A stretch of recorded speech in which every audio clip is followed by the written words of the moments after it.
总统赖清德上午伫台南市场黄伟体顶人的陪同，出席台南阿壁南华生物科技园区参加2025亚太南华会议，甲伫台湾国际蓝灯的开幕典礼，包括农业部处长、农粮署长以及外贸协会董事长，甲伫国内外真侪南华产业的团体参加，现场贵宾云集。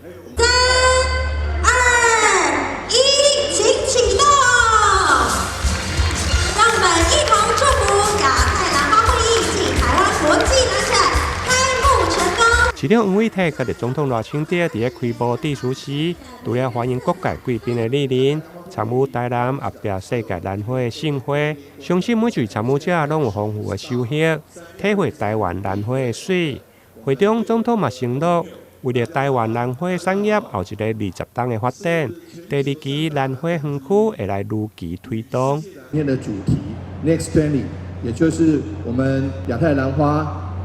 会议20年后来台南再次举办，也是我们台湾国际兰花展的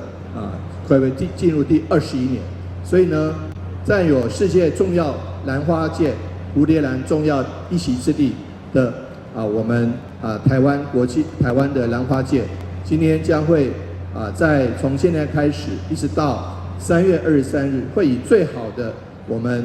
农民的辛苦的成果，以及所有的科技研发的成果，在兰花上呈现给各位。我们第2期的兰花园区会如期来推动，让我们的兰花园区更加的扩大，兰花产业更加的发展。大家说好不好？我相信未来台湾的兰花会在更多国家绽放美丽。我从担任台南市长就一直希望，台湾兰花就像荷兰的郁金香一样，可以养活更多台湾人，能够行销全世界，带来庞大的经济价值，让世界看到台湾的文化软实力，将兰花所代表的坚韧、友谊与自信